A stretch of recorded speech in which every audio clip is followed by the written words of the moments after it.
paz do Senhor Jesus, Deus abençoe a todos. A você que é assinante que é membro do canal, que Deus te abençoe, você e toda a sua família. E que você continue assim conosco. Pregamos o Evangelho porque você nos ajuda. Então, a tua ajuda é muito grande, você faz parte desse trabalho. Nós estamos com essa responsabilidade de falar a verdade no Evangelho, de pregar o Evangelho com verdade, porque hoje em dia o que precisa ser feito é a verdade. Então nós temos duas passagens na Bíblia onde Jesus, conversando com seus apóstolos, instruindo eles no ministério, ele diz para os seus apóstolos: deixe os filhos das trevas, são mais prudentes nas suas obras do que os filhos da luz. Ou seja, o ímpio, ele tem o cuidado de fazer tudo o que ele tem de direito de fazer, de oportunidade. Todas as oportunidades de erro, ele vai errar. É bom errar, né? Então, eu digo isso porque estava no mundo, eu sou, no que diz respeito, mundo, não geográfico, pessoa, mas mundo, pecado. Mundo, religião. Mundo de transgressão da lei divina. Eu vivia nisso, mundo de tradição. Eu vivia nesse mundo tradicional, desde as tradições que meus pais me ensinaram. Eu tinha todo o prazer em fazer todas as oportunidades que eu tinha, eu praticava. Então, Jesus estava instruindo os seus apóstolos que o crente em Cristo Jesus, mesmo tendo as oportunidades de expandir o reino, de manifestar seu bom testemunho e a justiça divina perante toda a sociedade, ele não faz. Olha o que a igreja está fazendo. Que testemunho a igreja evangélica hoje dá de um cristão protestante? Nenhum testemunho. O testemunho deles é uma vergonha, né? E nós precisamos ter cuidado para não fazermos parte dele. Embora não somos santos, melhor do que ninguém. Longe disso, nós somos nascidos do pecado e semente do pecado, mas convertida em Cristo Jesus, e que temos o cuidado de lutar por isso, pelo testemunho de Jesus Cristo, dos profetas, dos apóstolos, e seguir a vida cristã como aqueles que servem a Deus, fazendo a diferença no mundo, nos abstendo daquilo que não convém, não fazendo parte daquilo que é do mundo. Eu estou dizendo mundo, pecado, transgressão da lei divina. Então, quando nós observamos hoje o testemunho que nós damos ao mundo hoje, que nós damos como igreja hoje, logo nós vemos que a realidade do cristão hoje, do Evangelho, é essa, um pouco pior do que aqueles que estão lá fora. É o que Jesus disse para os seus apóstolos acerca dos ímpios. Ele também disse para os seus apóstolos que é para ele ser simples como as pombas, prudente como a serpente. Então, quando ele fala da prudência da serpente, ele não está falando da cobra em si, do réptil que rasteja sobre a terra, embora é prudente também o réptil, né? Então, todos têm o seu devido valor, né? Mas quando ele fala isso, ele está falando de Satanás, né? Satanás é prudente, Satanás é um ser perigosíssimo, e a função dele, que é matar, roubar e destruir, ele mata e faz com toda a ousadia, com toda a liberdade que o povo e a humanidade dá para ele. É um cara que não precisa trabalhar para fazer o que tem que fazer. Senta e espera que os seus faz por si só. Estou falando do ser humano mesmo. Então, Satanás não precisa ficar todos os dias no ouvido das pessoas, mata fulano, não precisa. Ele sabe que a semente ruim, ele semeou no coração das pessoas. E a única forma de deixar disso é o Evangelho, é vir a Cristo. Mas as pessoas não querem o Evangelho porque tem renúncia. Renunciar não é fácil. Queridos, nunca disse para vocês, como nunca vou dizer-vos, que ser crente é fácil. Não, senhores. Quem diz isso está mentindo. É melhor ser crente, porque Deus capacita e não cobra nada de você, senão a renúncia. O diabo cobra tudo que você tem que fazer. Para isso é alto. Para ir morar no inferno, para ir ser queimado no fogo, o preço é altíssimo. É muito caro que você paga para ir morar no inferno, para ser queimado no fogo, né? Mas para ir morar com Deus, você só precisa de uma coisa: se arrepender. Nascer de novo é a coisa mais simples que tem.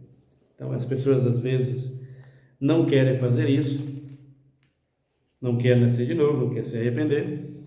E aí está uma igreja comprometida com o mundo e totalmente comercializada, e um comércio estrondoso na fé. Hoje, aquela fé que se diz fé cristã, vieram de uma reforma protestante que eles dizem, que é o trabalhado rapaz lá, o Martins Lutero. Todo respeito ao rapaz, à vida dele, mas a obra que ele implantou, para mim não tem nenhum valor no que diz respeito à vida espiritual.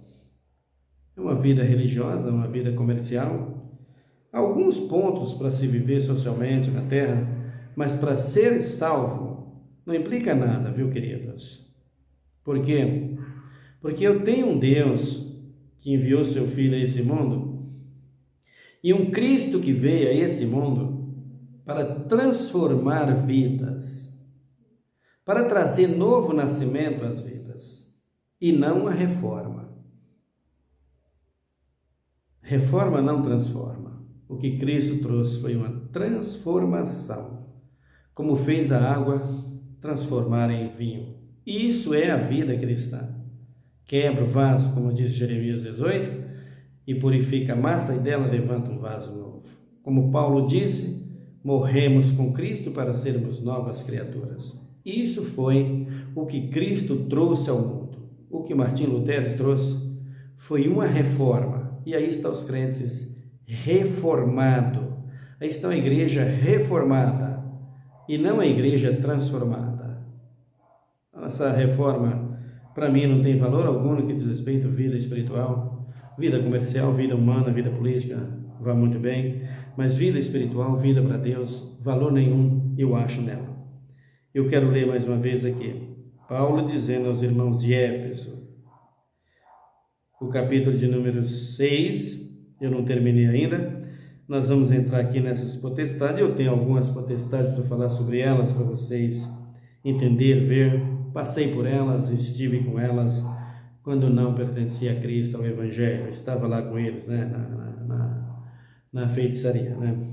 Ele diz aqui: pois não temos que lutar contra a carne e o sangue, mas sim contra principados e potestades, príncipe das trevas desse século e hostes espirituais da maldade nos lugares celestiais. Então nós vamos ver o que é hostes espirituais, vamos ver o que é principado, o que é potestades. Então esses são os cargos que Satanás deu aos seus demônios.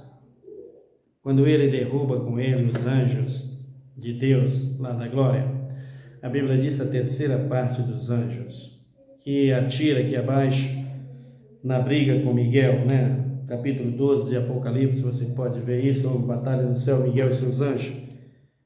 Me parece que é o capítulo 12, se não for, você me perdoa, mas está ali em Apocalipse. Então houve a batalha e Miguel, o arcanjo Miguel, que é Jesus de Nazaré, não tem outro, junto com Gabriel e os demais anjos, o atirou aqui embaixo. E onde ele caiu? Ele caiu nessa terra sem forma e vazia. Que terra? Esse planeta não existia planeta quando o diabo caiu. O planeta passou a existir após a queda de Satanás, que ele estava vagando nas regiões celestiais. O Espírito de Deus pairava sobre a face das águas, como diz a Bíblia em Gênesis. E ali as águas em cima da superfície. Então Deus tira a porção seca da superfície, faz esse planeta Terra, cerca de 6 milênios, Cristo trabalhando com essa porção seca para dar sentido e fazer ela dar vida, fazer ela ter vida, fazer ela produzir vida, fazer ela germinar, fazer ela ser fecunda. E a Terra hoje produz tudo isso, né? Tudo isso ela produz. Feito isso, então, Deus cria mais 6 anos, tem mais 6 milênios, 6 anos, 6 milênios, para criar tudo aquilo que está em cima da terra, tirando da terra. Por isso, Satanás não pisa na terra. Ele não pode descobrir os mistérios de Deus. Ele não pode entender como é que Deus fez o homem. E ainda tem aí pregadores, eu vou falar sobre esse assunto, você me aguarda, mas tem pregadores que diz que os demônios, os anjos caídos, deitaram com mulheres para gerar os gigantes. Tem pregadores que têm a capaz de dizer que os gigantes não estavam na arca e foram salvos da arca, do dilúvio. Sabe, irmãos, ridículo. Então você saberá que os demônios, ou melhor, que os gigantes estavam dentro da arca com Noé, suas noras, seus filhos e a sua mulher.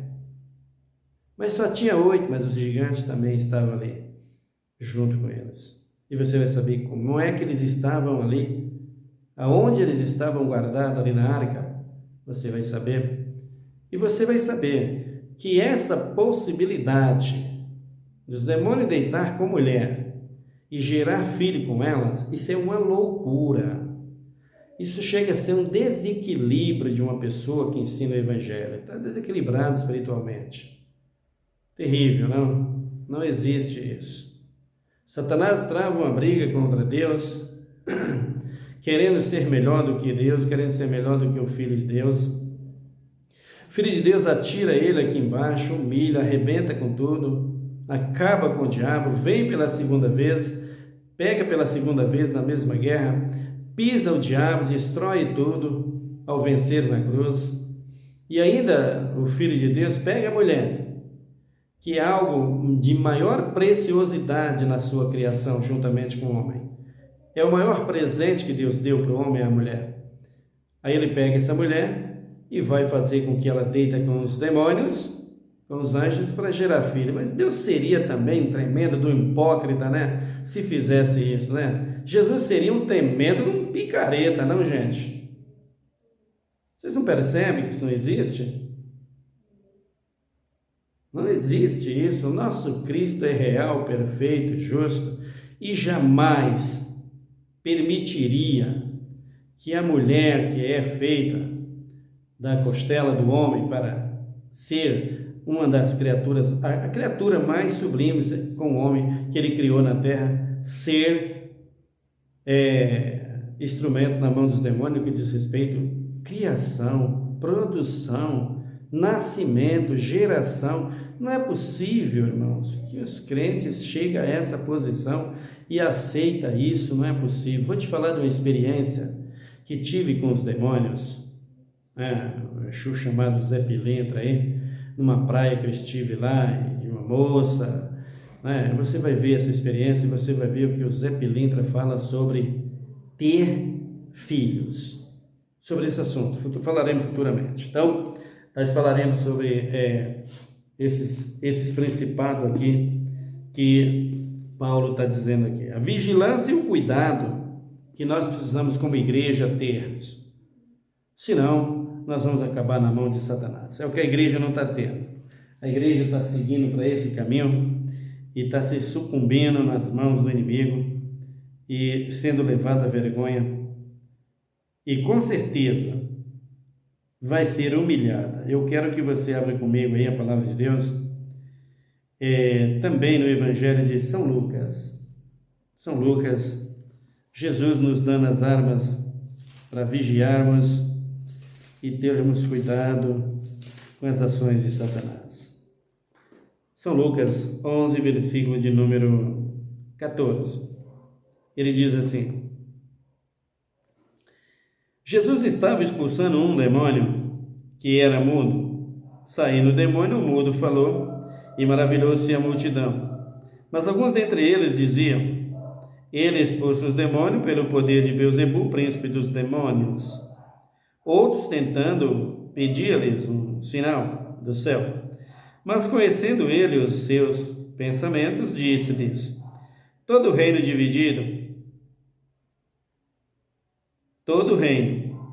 dividido contra si mesmo, ficará deserta, e a casa dividida contra si mesmo cairá. Se Satanás está dividido contra si mesmo, como subsistirá o seu reino? Isso porque dizes que eu expulso os demônios por Beelzebu. Se eu expulso os demônios pelo poder de Beelzebu, por quem os expulsarão os vossos filhos? Eles, pois, serão os vossos juízes. Mas se eu expulso os demônios pelo dedo de Deus, certamente a vós é chegado o reino de Deus. Quando o valente guarda armada a sua casa, em segurança está tudo quanto tem. Mas sobrevindo outro mais valente do que ele, vencendo, tira toda a armadura em quem confiava e reparte os seus despojos. Quem não é comigo é contra mim, e quem comigo não ajunta, espalha. Quando o espírito imundo sai do homem, anda por lugares secos, buscando repouso, e não o achando, diz: tornarei para minha casa, de onde saí. Chegando ali, achará varrida e adornada.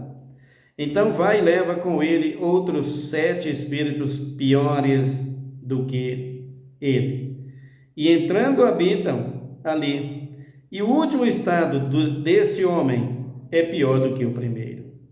Dizendo ele estas coisas, uma mulher dentre a multidão levantou a voz e lhes disse: bem-aventurado o ventre que te trouxe e os peitos em que te amamentaste.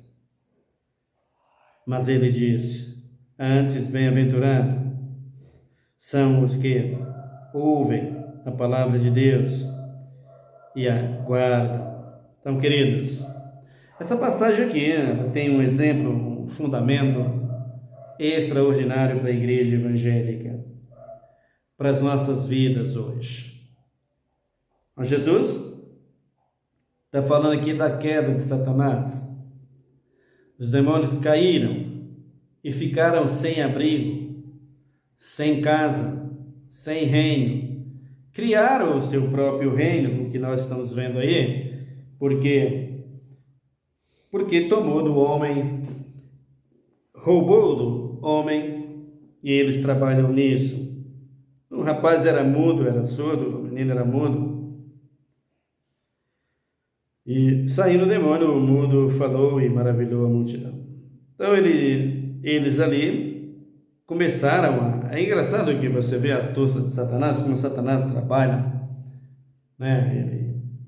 Seus demônios perdem a moradia. Então a pessoa está possessa de espírito imundo, e quando ele habita na pessoa, a vida da pessoa é a casa dele.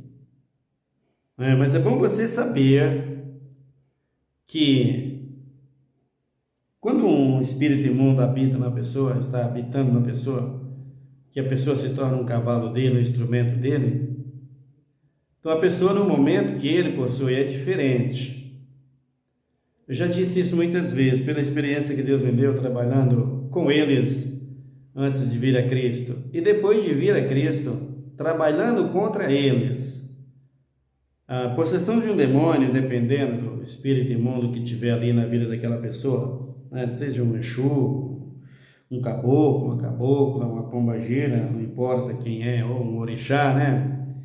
Então é um negócio completamente diferente do que nós temos visto por aí.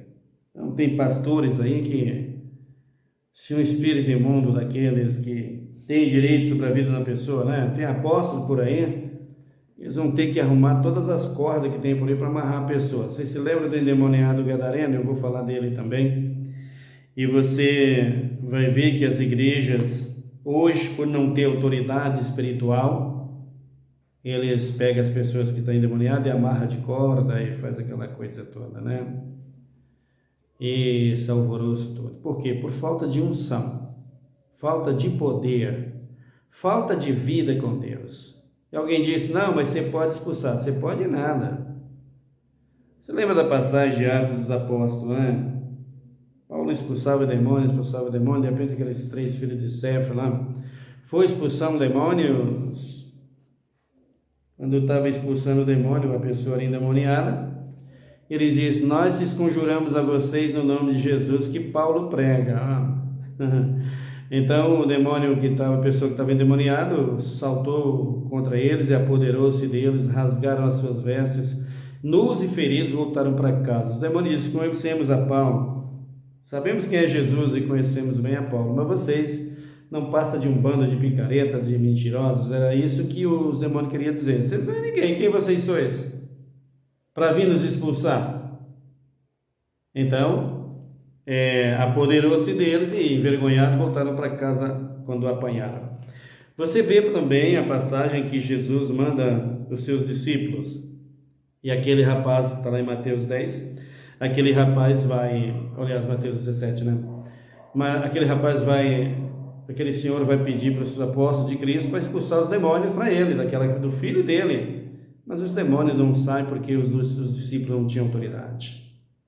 Os discípulos, constrangidos, voltam para Jesus e perguntam, por que nós não conseguimos expulsar o demônio?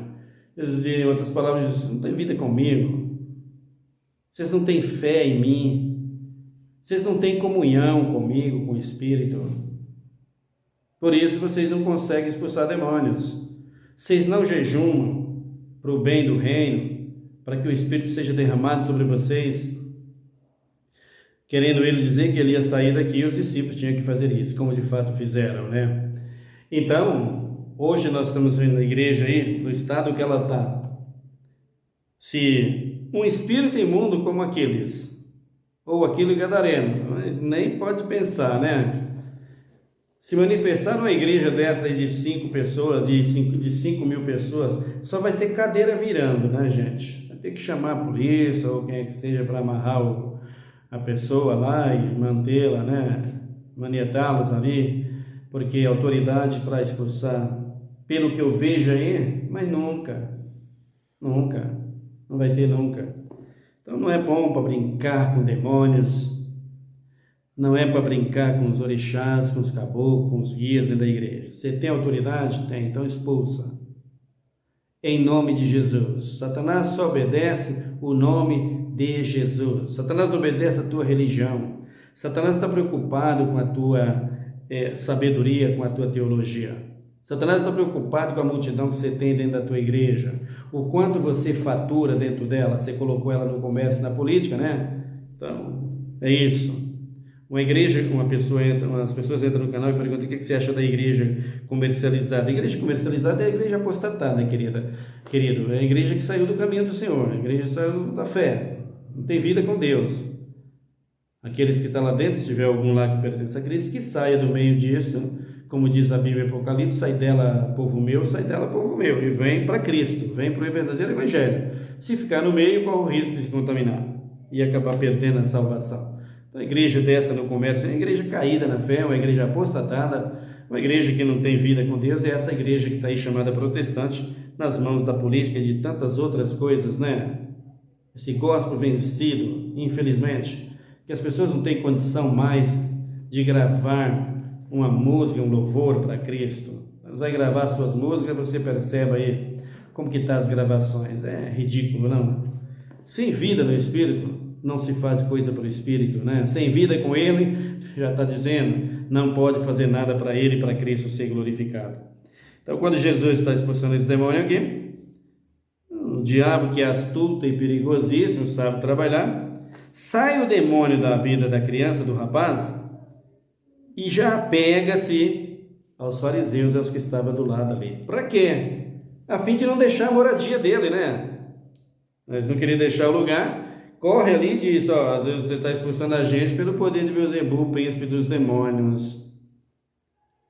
E Jesus, conhecendo os corações deles, diz: conhecendo ele os seus pensamentos, disse-lhes: todo reino dividido contra si mesmo ficará deserto.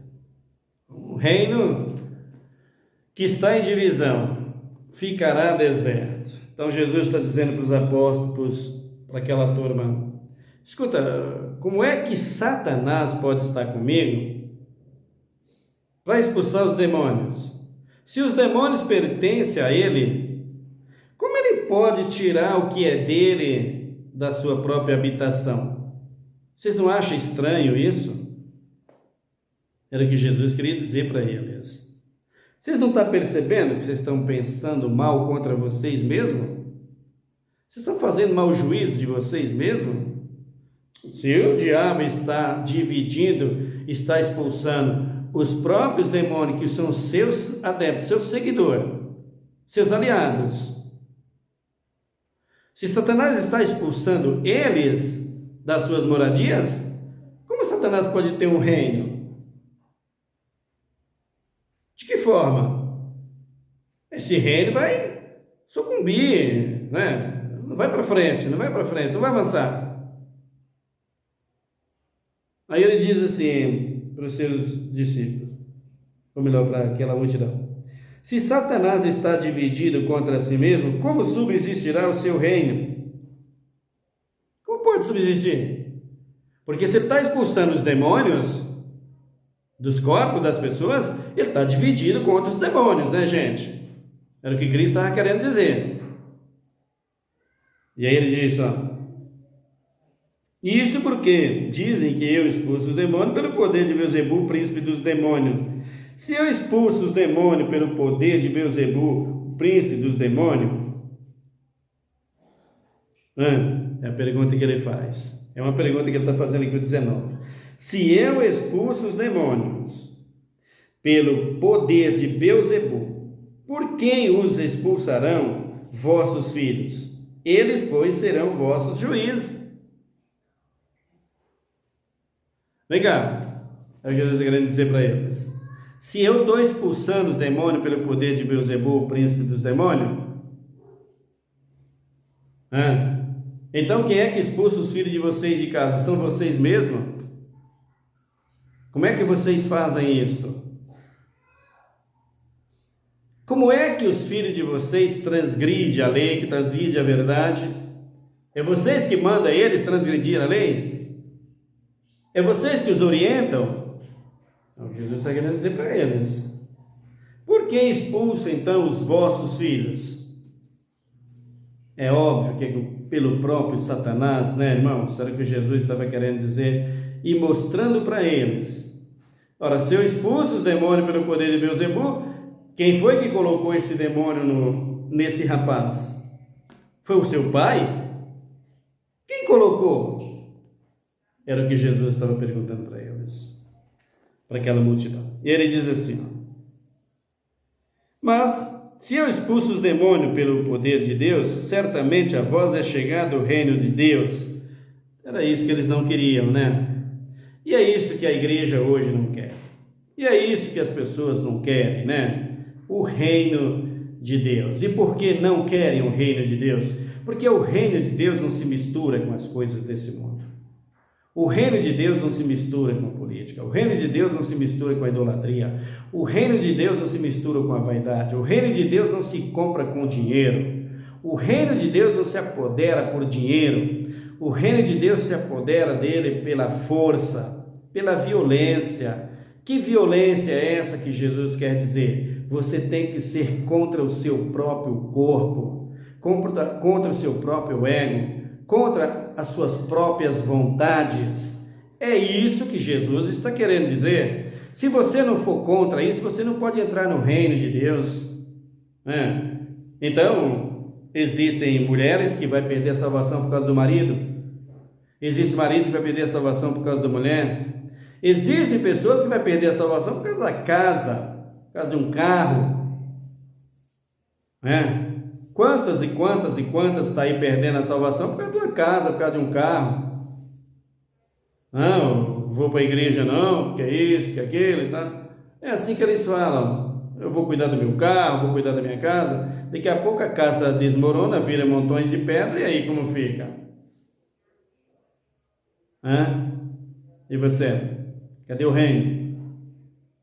Então, se você não abandonar tudo isso para entrar no reino, você não vai pertencer ao reino. Queridos, quando você vem das coisas desse mundo e você possui muita coisa lá que é consagrada ao inimigo, você vai ter que trocar todas elas.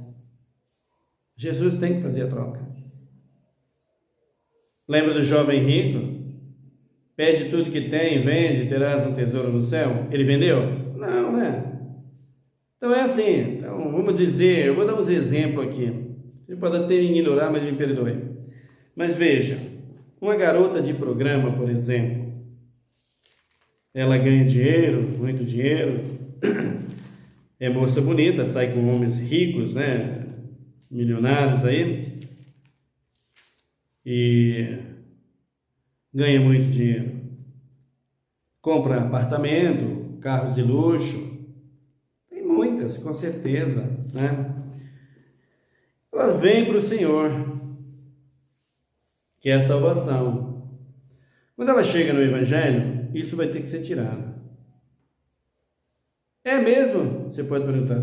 Com toda certeza, não vai ficar com você. Deus vai tirar tudo isso e você possuir tudo novo com Ele. Se alguém está em Cristo, diz Paulo, nova criatura é. As coisas velhas passaram, tudo fez novo. Você tem que trocar tudo. Isso é o reino de Deus. Por isso Jesus disse, Pai, graças te dou, quando ele ora pelos seus apóstolos, no capítulo 17 de João, porque tudo que é teu é meu, e tudo que é meu é teu, e nisso sou glorificado. Então você tem que entender que a força que exige o Senhor Jesus para entrar no reino é isso. Isso é fácil, não custa nada. Ou melhor, sacrifício? Parece, né? Mas quando você vê que isso está ligado ao reino, que isso é bom e agradável, você vai ver que tudo vale a pena. E muito, não? Você pega a carta de Paulo aos Coríntios, Paulo começa a falar lá sobre as obras, né? Boas, madeira, Vênus, né? É o que Paulo diz lá, para que serve? Então, mas se eu expulso os demônios pelo poder de Beelzebul, certamente a vós é chegado o reino dos céus. Quando o valente guarda armada a sua casa, em segurança está tudo quanto tem. Uma certa vez, entrei em uma casa e lá tinha uma pessoa terrivelmente possessa por um espírito imundo, né? Chamado Maria Mulambo. Né?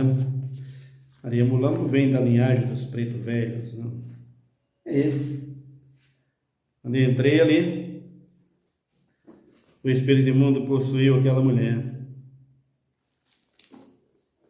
Estava eu e o outro rapaz. Possuiu aquela mulher e o povo que estava ali em volta ficar todo apavorado, né?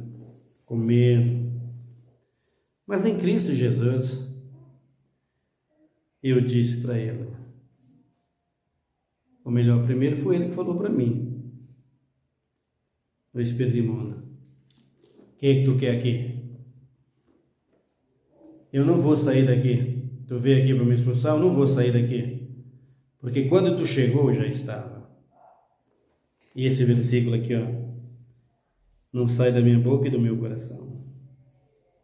Ele disse assim, quando o valente guarda armada a sua casa, em segurança está tudo quanto tem. Aí eu disse para ele, tu és o valente que está aí. Mas no teu lugar chegou um mais valente, que está comigo, Jesus de Nazaré, agora você vai ter que sair. O mais valente vai ocupar o teu lugar. Porque sempre foi dele. Você está aí como intruso. Fora, em nome de Jesus. Só deu o sacudido no corpo da pessoa, estremeceu o corpo daquela pessoa para jogar no chão, seguramos, ele foi embora e a pessoa ficou livre. A palavra de Deus é aquilo que Satanás conhece, sabe, mas ele sabe quem obedece e quem serve. O demônio caiu fora. Então Jesus está dizendo aqui, ó: quando o valente guarda amada a sua casa, em segurança está tudo quanto tem, mas sobrevindo outro mais valente do que ele, vencendo, tira-lhes as armaduras em que confiava e reparte os seus despojos. Que armaduras são essas que Satanás confia? Você vai saber quais são as armaduras no nosso próximo vídeo. Ora comigo nessa hora, amém? Senhor meu Deus, meu Pai, muito obrigado pela Tua palavra, pelo Teu amor, por Tua graça, por Suas muitas misericórdias. Obrigado pela obra do Teu Espírito. Obrigado por nos dar o privilégio de pregar o Teu Evangelho. Nos dá sabedoria para ensinar a Tua palavra. Temos toda a oportunidade de sermos salvos. Temos todas as oportunidades de entrar contigo naquela nuvem, naquele grande dia, Jesus, para te glorificar por toda a eternidade. Mas receio que podemos ficar fora por um abrir e fechar de olhos. Por isso, como o Senhor mesmo disse, sem mim nada podeis fazer. Eu peço a Ti, Senhor, que nos ajuda, que nos dá sabedoria, que nos ensina, que nos dê graça, que nos dê força, para levarmos o Teu Evangelho adiante. Para que, ó meu Deus e meu Pai, o Teu reino seja estabelecido realmente na vida de cada um de nós. Pai Santo, abençoa a minha nação, sara a minha terra, Pai. Tenha misericórdia da nossa nação, da nossa juventude, dos velhos, os que estão em asilos, os que estão até mesmo em manicômio, os que estão, meu Deus e meu Pai, no leito de dor e sofrimento. Os que estão já em dor e aflições, doenças que não têm mais, segundo a medicina, saída, cura, né? Mas o Senhor é Deus acima de tudo e de todos. Os aposentados mais humilhados da terra, Pai, do Brasil, pelos políticos. Tenha misericórdia, Pai, de cada um de nós, os lares em ruína e em destruição. A Tua igreja envergonha hoje a sociedade. Mas tem muita gente boa lá dentro, Pai. Nós sabemos disso. E Tu pode levantar homens fiéis, sinceros no meio dessa geração, no meio desses que aí estão. Nos usa em Tuas mãos. Eu quero ser um deles, Pai. Usa-nos em Tuas mãos. Nos dê sabedoria para Te servir e nos dê graça para levar o Teu Evangelho adiante. Abençoa os que estão nos presídios, socorre, tem misericórdia. E ajuda-nos, ó Deus, para fazer com que as leis sejam estabelecidas com rigor e com transparência, principalmente para os que fazem a lei. Os primeiros que deveriam passar pelo regime da lei, pelo crivo da lei, Pai, seriam os que fazem a lei, como os políticos, por exemplo. Os delegados, os polícias, tem lei para eles, Senhor. Tu sabes todas as coisas. Mas Tu, ó Deus, é Deus em cima do céu e embaixo na terra. E não deixará que a nossa juventude prosseguirá assim. Tu haverá de levantar homens no nosso meio político, para que tenha mais cuidado da sociedade, da nossa nação, do nosso povo. Porque tudo pode fazer-se, Pai. Nós sabemos disso. Toda essa miséria, essa ruína, essa fome, esse desemprego, é tudo por conta de uma coisa chamada corrupção, que está no meio dos políticos e de tantos outros, gente. Recurso tem. A tua aprovação é só buscar. O Senhor está no seu trono de glória. O Senhor está no seu santo templo. Contempla todos os moradores da terra. Nós sabemos que ainda não é tempo para ter essa destruição, essa fome generalizando tudo. Nós sabemos que tudo isso vem da corrupção. Ainda não chegou a hora. O Senhor profetizou que haveria peste, fome, terremoto, tudo isso. Mas ainda não é o tempo. Mas te pedimos, ó Pai, que em nome de Jesus, abençoe a nossa nação e sara a nossa terra. E aplica justiça e juízo a quem deve ser aplicado, como por exemplo os políticos. E essa igreja apostatada da fé. Em nome de Jesus. Amém. Que Deus te abençoe, meu querido irmão. Até o nosso próximo vídeo.